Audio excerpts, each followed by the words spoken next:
بسم اللہ الرحمن الرحیم۔ کیسے توبہ کرنی ہے، کیا طریقہ کار ہے؟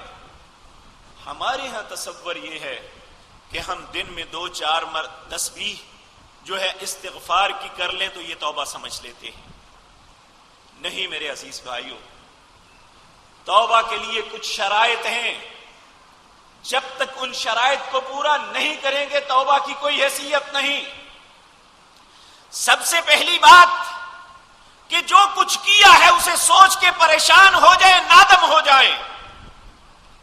سیدنا عبداللہ بن مسعود رضی اللہ تعالی عنہ کا صحیح بخاری کے اندر قول ہے کہ ایک ایماندار آدمی جو ہے جب اس سے غلطی ہو جاتی ہے تو اس کی کیفیت یہ ہوتی ہے کہ جیسے ایک ایسے پہاڑ کے نیچے بیٹھا ہوا ہے جس میں لینڈ سلائڈنگ ہو رہی ہے، اوپر سے پتھر گر رہے ہیں اور کوئی پتھر یا کوئی تودا اسے دبا دے گا اور وہ خوف زدہ ہو کے اپنے آپ کو بچانے کی کوشش کرتا ہے۔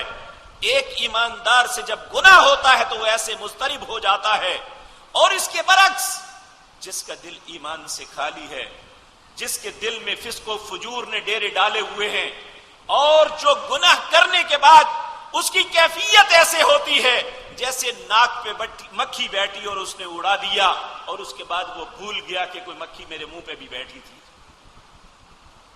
اب مجھے اور آپ کو اس ترازو میں سوچنا چاہیے، غلطیاں ہم سے بھی ہوتی ہیں، کیا غلطی کے بعد ہمیں کبھی احساس ہوا ہے کہ ہم کس انجام سے دوچار ہونے والے ہیں اس گناہ کے بعد؟ اگر بے توبہ مر گئے تو کیا ہوگا؟ آپ دیکھیں، اگر ہم اپنی غلطیوں کا اندازہ لگائیں تو ہمیں شرم محسوس ہوگی۔ ایک صحابی رسول صلی اللہ علیہ وسلم اپنی دکان پہ کھجوریں بیچ رہے ہیں، تو ایک خاتون کھجوریں لینے کے لیے آئی، اس کا نقاب پیچھے ہٹا، چہرہ دیکھ لیا تو شیطان نے دل میں غلط خیال ڈال دیا، کہنے لگے بی بی اندر اس سے بہتر کھجوریں ہیں۔ وہ اپنی سادگی میں اس کی بات سن کے اندر آئی تو اس نے زبردستی پکڑ کے اس کے منہ کا بوسہ دے دیا۔ اس نے صرف اتنا کہا، اتق اللہ، تمہیں اللہ کا ڈر نہیں آتا؟ بھول گیا دکانداری کو۔ اسی وقت یہاں سے بھاگا مسجد نبی کی طرف اور دربار رسالت کے اندر حاضر ہو کے کہتا ہے، اے اللہ کے پاک رسول، مجھے سزا دے کے پاک کر دیجئے، میں غلطی کر بیٹھا ہوں، مجھے پاک کر دیجئے۔ اللہ کے نبی صلی اللہ علیہ وسلم اگنور فرماتے ہیں، دوسری طرف آ کے بیٹھ جاتا ہے، کہتا ہے اللہ کے رسول مجھے پاک کیجئے، چین نہیں آ رہا۔ آپ پھر درگزر فرماتے ہیں، اسی طرح وقت گزرتا رہا ہے، عصر کا وقت آ جاتا ہے، اسے چین نہیں مل رہا۔ اسی اثناء میں نماز کا وقت ہوتا ہے، رسول اللہ صلی اللہ علیہ وسلم نماز پڑھاتے ہیں۔ اس کے دل کی کیفیت یہ ہے کہ مجھے فوری طور پہ سزا ہو جانی چاہیے تاکہ میں مرنے سے پہلے اللہ کی عدالت میں شرمندہ ہونے سے بچ جاؤں۔ نماز ختم ہوتی ہے، سارے لوگوں کے سامنے پھر اٹھتا ہے، یا رسول اللہ مجھ سے غلطی ہو گئی۔ آپ نے ابھی پوچھا نہیں ہے کہ غلطی کیا ہوئی ہے، لیکن زمین و آسمان کا مالک جانتا ہے کہ اس سے کیا غلطی ہوئی تھی۔ اس کی دل کی کیفیت کو دیکھتے ہوئے اللہ نے قیامت تک آنے والے لوگوں کے لیے ایک بہترین قانون بنا دیا۔ نبی کریم صلی اللہ علیہ وسلم نے اسے کہا کہ میرے ساتھی، اللہ نے ایک آیت اتاری ہے، اقم الصلاۃ طرفی النہار وزلفا من اللیل ان الحسنات یذہبن السیئات۔ جو دن کے اطراف میں نماز پڑھ لیتے ہیں، نہ ان کی صبح نمازوں سے خالی ہے نہ ان کی شام نمازوں سے خالی ہے، وہ اللہ کی عبادات کے لیے منہمک رہتے ہیں، اپنے آپ کو ہمیشہ تیار رکھتے ہیں، اللہ کے فرائض میں کبھی کوتاہی نہیں کرتے. کہا ان کا یہ نیک عمل اللہ کو اتنا اچھا لگتا ہے, یہ چھوٹی سی کوتاہی اس نماز کی وجہ سے اللہ معاف فرما دیتے.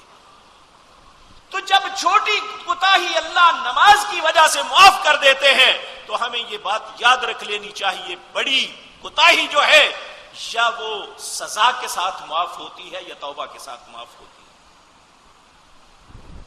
ایک دوسرے صحابی حضرت معاذ اسلمی رضی اللہ تعالی عنہ, ان سے غلطی ہو گئی, ایک عورت سے بدکاری کر بیٹھے.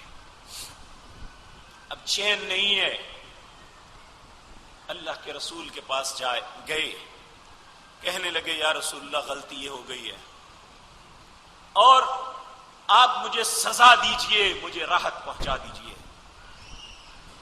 آپ نے فرمایا جاؤ اللہ سے توبہ کرو, اللہ بڑی توبہ قبول کرنے والا مہربان ہے. نکلے باہر, چین نہ آیا, پھر واپس پلٹ آئے. دوسری مرتبہ پھر کہا اے اللہ کے رسول مجھے سزا دے دیجئے, مجھے چین نہیں آتا, مجھ سے غلطی ہو گئی, میں اللہ کی عدالت میں اس طرح گندا اور غلیظ نہیں جانا چاہتا. آج ہمارے اس ملک میں مولویوں نے ایسا تماشا لگایا ہوا ہے اور پوری بے شرمی کے ساتھ کہتے ہیں جھوٹ بول کے کہ میں اللہ کی کتاب سے یہ بات بتا رہا ہوں, رسول اللہ کی حدیث سنا رہا ہوں. اللہ کی غلط بات ہے. حدیث کیا پڑھتا ہے, کہتے ہیں اللہ جمیل یحب الجمال, اللہ خوبصورت ہے, خوبصورتی کو پسند کرتا ہے, اس لیے میں خوبصورت عورتوں کو دیکھتا ہوں. تو پھر اللہ نے قرآن میں جھوٹ بولا, وَقُلْ لِلْمُؤْمِنِينَ يَغُضُّوا مِنْ أَبْصَارِهِمْ, اہل ایمان سن لو, جب کسی دوسری خاتون کو دیکھو تو اپنی آنکھوں کو نیچے کر لو.